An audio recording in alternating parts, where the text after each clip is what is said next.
November 14, 2005. Aurora, Colorado. A social worker pulls up to a house on East Kepner Place. She's here on routine business, verifying that a family still qualifies for their housing assistance. 9 people live here. A blended family with 7 children. She spends the next 45 minutes walking through the home. Every room. Counting heads. Taking notes. The paperwork lists the family members, but something's off. She counts again. She finishes her inspection and leaves around noon. At 1:30 that afternoon, the father of the house calls 911. His 6-year-old daughter Aarone is missing. She ran away, he says. They got into an argument about a cookie and she just ran away. It's below freezing outside. Snow is falling. Here's the problem. That social worker had just spent 45 minutes searching every room in that house. She never saw Aarone anywhere. Within 72 hours, Aurora police will make an announcement that will chill this community to its core. They don't believe Aarone disappeared on November 14th. They believe this 6-year-old girl had been dead for over a year. And everyone in that house knew it. Aarone Thompson's call comes in between 12:30 and 1:30 p.m. His story is simple. His daughter got into a fight with his girlfriend Shelley Lowe over a cookie. She ran away. Police arrive to find a household of 9 people. Aarone Thompson. His pregnant girlfriend Shelley. Aarone's older brother. Shelley's teenage brother. Shelley's 5 children from previous relationships. Everyone's home. Everyone's calm. Outside, the temperature is dropping. Snow is coming down harder now. Officers fan out across the neighborhood, searching for a 6-year-old girl in a white sweater and pink sweatpants. Back at the house, they interview the parents. Neither Aarone nor Shelley appears distressed. They have no suggestions about where Aarone might be. No places she likes to go. No friends she might visit. Nothing. Shelley is upset, but only because police are questioning the other children. The search continues for hours. Officers are combing through the freezing neighborhood, knocking on doors, checking yards and sheds. Between 8 and 9 p.m., Aarone Thompson tells the officers he's tired. He wants to go to bed. A 6-year-old is missing in a snowstorm.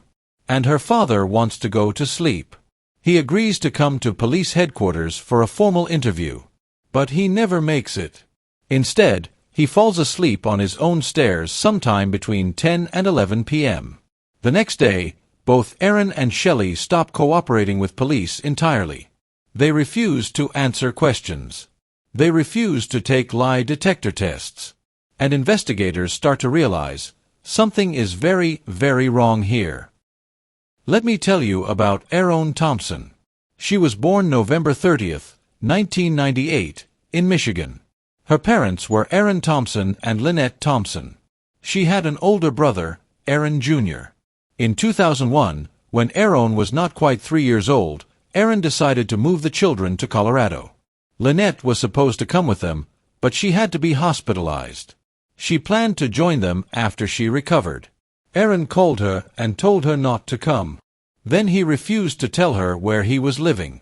Lynette struggled with drug addiction. She admits this openly. But she loved her children. October 2001 was the last time Lynette ever saw her daughter. In Colorado, Aaron started a relationship with Shelley Lowe. Shelley had 5 children of her own. They all moved in together. A household of 9 people, soon to be 10 when Shelley gave birth again. The last time Aarone received medical care was May 2002. She was 3 years old, treated for an abscessed tooth at Aurora South Hospital. She was never enrolled in any school in Aurora. Never registered as a homeschooled student. After May 2002, there is no official record that Aarone Thompson existed. Not until her father reported her missing 3.5 years later. 3 days after the missing persons report, Aurora police hold a press conference. They make a stunning announcement. They do not believe Aarone Thompson disappeared on November 14, 2005. They believe she was murdered inside her home. They believe she had been dead for some time before the report was filed, possibly as long as 18 months. The home on East Kepner Place is declared a crime scene. Every child in that household is immediately taken into protective custody. Aarone's brother. Shelley's 5 children. Even Shelley's teenage brother Rajon. When Shelley gives birth weeks later, that baby is taken too. The reason cited: abuse, neglect, and dangerous living conditions. Aarone and Shelley are allowed supervised visitation only. Over the next several months, police will interview more than 450 people. They'll dig up the yard. They'll search every inch of that house. They'll find false IDs and fake driver's licenses. But they won't find Aarone. At first, the children supported their parents' story. They told investigators about Aarone's favorite color, her favorite food. They said she dressed up as a witch for Halloween 2005. They said she ran away over an argument about a cookie. Then the children were placed in foster care. Away from Aarone and Shelley. Away from the house on East Kepner Place. And everything changed. They recanted their statements. Shelley had told them to lie, they said. The truth was none of them had actually seen Aarone in over a year. Rajon Russell, Shelley's teenage brother, moved into the home in August 2004. He had never seen Aarone at all. Not once. He lived in a house where everyone talked about a little girl who didn't exist. The children revealed what really happened in 2003. One day, their parents told them Aarone had moved to Michigan. She went to live with her mother, they said. Shortly after that announcement, all of Aarone's belongings were moved to the basement. Her clothes, her toys, everything. The children never saw her again. Never heard from her again. When they asked questions, they were told not to talk about it. But here's what makes this even more disturbing. In the weeks before Aarone reported Aarone missing, he applied for Christmas presents from a non-profit organization. He listed all of his children. Except Aarone. There was no toothbrush for her in the house. No mattress. Aarone and Shelley claimed she slept with Shelley's daughter Kyla. Kyla said this was a lie. Police tested the bedding. There was no trace of Aarone's DNA. When Aarone reported her missing, he gave police a photograph. It was from the summer of 2002. More than 3 years old. He said the family had no recent photos. He couldn't even get her age right. He told police she was 7 years old. She was 6. Now go back to that social worker visit on November 14th. The family was receiving a housing subsidy from a charitable organization. The social worker came to determine if they were still eligible for assistance. She spent 45 to 60 minutes in the home. She inspected every room. The paperwork listed the family members. Aarone's name wasn't on it, but neither was her brother's name. So the social worker counted heads. She did not see Aarone anywhere. The next day, Shelley called her. She tried to convince the social worker that she had seen Aarone during the visit. The social worker refused to change her statement. She knew what she saw. Or rather, what she didn't see. Think about the timing here. For over a year, maybe longer, Aarone and Shelley had hidden Aarone's absence. They told the other children to lie. They collected benefits. They applied for Christmas presents for 7 children. They told everyone Aarone moved to Michigan. But a social worker came to the house and counted the children. And suddenly, just hours later, Aarone ran away. Were they panicking? Did they realize someone had finally noticed? Was this their attempt to explain why a 6-year-old girl nobody had seen in over a year didn't exist? After the children were taken into custody, people started talking. 3 different people would tell police 3 remarkably similar stories. Stories that Shelley Lowe had told them. About what happened to Aarone Thompson. The first was Shelley's aunt, Velma Jean Belzaire. She and Shelley talked on the phone almost every day. But there was one phone call Velma couldn't forget. Summer of 2003.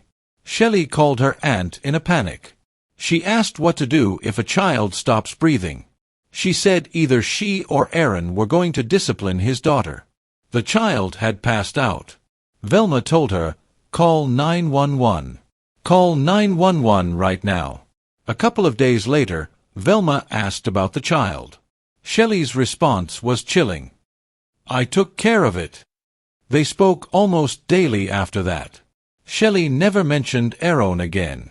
Not until November 2005, when she said Aarone was missing. The second person was Tabitha Graves, Shelley's close friend. Summer or fall of 2004. They were riding in a car together. Shelley suddenly started talking. She said Aarone had died in her sleep months before. When they found her body, they decided not to call 911. Aaron took Aarone's body in his Ford Expedition. He drove away. He was gone for a long time. When he came back, Aarone wasn't with him. Shelley said they were afraid. If they reported it, the other children would be taken away. She said Aarone had a suspicious scar from abuse. She said they'd buried her in a field far away. Graves said Shelley was shaking while she told this story, crying so hard she could barely breathe. After that conversation, Graves did something crucial. She started recording their phone calls. She eventually turned those tapes over to police. On the recordings, Shelley talked about Aarone in the past tense. She said she would have Aaron place flowers on Aarone's grave. She begged Graves not to tell the police. She said she was afraid of going to jail. Afraid of losing her other children. The third person was Eric Williams Sr., Shelley's ex-boyfriend. His version was slightly different. Shelley told him Aarone stopped breathing in the bathtub. She tried to give her mouth-to-mouth resuscitation. She couldn't revive her. Shelley said Aarone just died suddenly. Nobody did anything to cause it, she claimed. But they hid the body anyway. Same reason, fear of losing the other children. 3 different people. 3 similar stories. All featuring a dead child, a panicked cover-up, and a body buried somewhere far away. But the children who survived that house had another story to tell. The Thompson and Lowe children didn't just tell police about Aarone's disappearance. They told them what life was like in that house. All of them were beaten regularly. With belts. With baseball bats. With whatever was nearby. Sometimes beaten so severely they couldn't sit down afterward.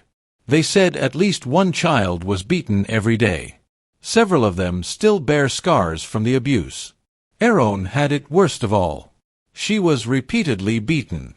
Locked in a closet for hours as punishment for bedwetting.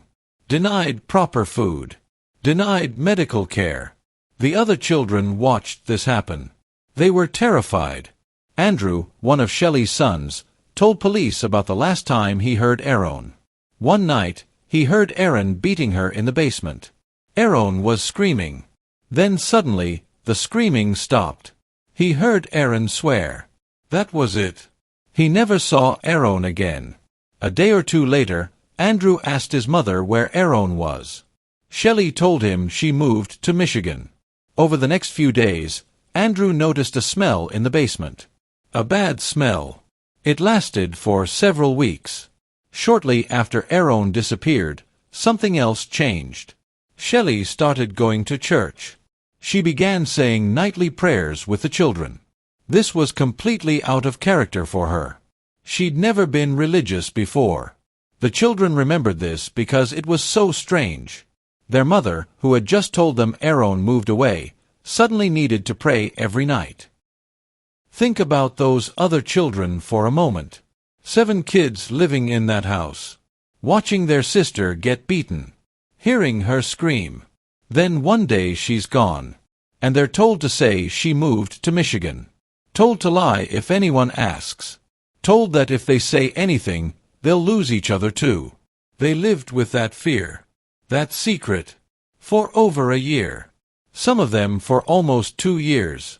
When they finally told the truth, when they were finally safe enough to speak, they had to testify about watching their sister be tortured. They had to testify about the night the screaming stopped. In May 2006, a grand jury was convened to investigate Aarone's death. That same month, Shelley Lowe died suddenly. She was 33 years old. The cause was heart disease. She had a history of heart problems and complications from her recent pregnancy. From the day Aarone was reported missing until the day Shelley died, she refused to speak to police. She never gave an interview, never explained herself, never told them where Aarone's body was. She maintained her innocence until her last breath. Whatever she knew about what happened to Aarone Thompson, she took it to her grave. Aarone Thompson continued to maintain his innocence. In early 2007, a civil jury ruled that Aarone was responsible for Aarone's serious bodily injury or death. In May 2007, he was indicted on nearly 60 counts. The most serious charge, child abuse resulting in death, carrying a maximum sentence of 48 years to life in prison. Other charges included conspiracy, false reporting to authorities, concealing a death, abuse of a corpse, and multiple counts of child abuse related to the treatment of the other children in the home. His trial began in the fall of 2009. 8 weeks long. The Thompson and Lowe children testified. They were teenagers now. Some of them had been in foster care for 4 years. They took the stand and described the beatings, the closet, the starvation, the night they heard Aarone screaming, the night the screaming stopped. Aarone's defense didn't claim he was innocent. They couldn't, the evidence was overwhelming. Instead, they acknowledged Aarone was dead. They acknowledged Aarone helped cover it up.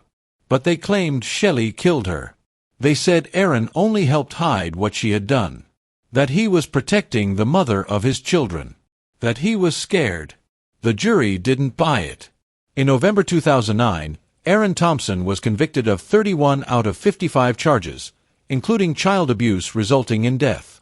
He was sentenced to over 100 years in prison.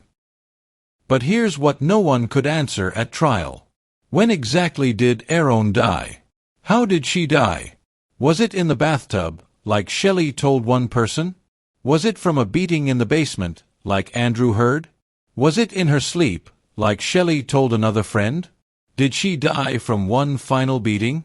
Or did she die slowly, from neglect and starvation and untreated injuries?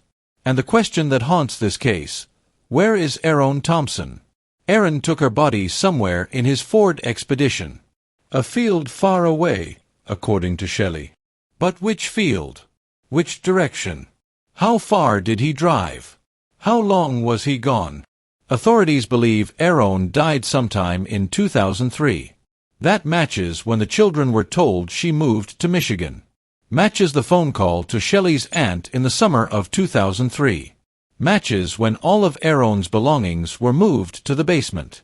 Matches the timeline of the confessions. 2003 would mean Aarone was 4 years old. Maybe 5. She spent the last year or more of her life being tortured. And when she finally died from it, the people who killed her made her disappear. As if she had never existed at all. Aarone Thompson vanished twice. The first time, sometime in 2003, when she died. Her body taken away in the middle of the night. Buried somewhere her father won't reveal. Her belongings shoved in a basement. Her siblings told to forget she existed. The second time was November 14, 2005. When her father called police with an impossible story. When he tried to make her disappear on paper.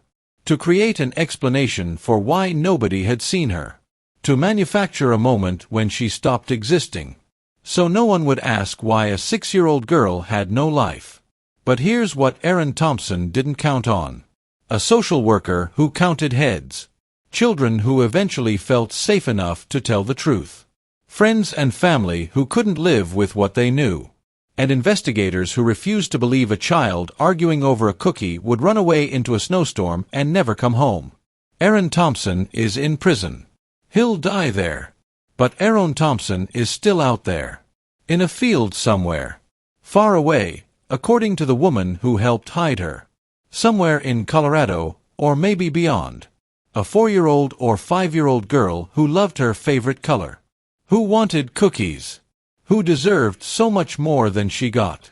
Her mother Lynette never got to say goodbye. She fought her demons. Got clean. Wanted her children back. But Aarone had already taken them somewhere she couldn't find them. By the time she learned Aarone was missing, her daughter had been dead for years. The other children in that house survived. They're adults now, living with the memory of a little girl who screamed in a basement. Until one night she didn't. If you know anything about this case, if you know where Aarone Thompson might have gone that night, if you remember seeing someone digging in a field in 2003, Aurora police still want to hear from you. Because Aarone Thompson deserves to come home. Even now. Even after all this time. She deserves to be found. Let me know your theory in the comments below. And if you believe Aarone Thompson deserves to be found, please like this video and share her story.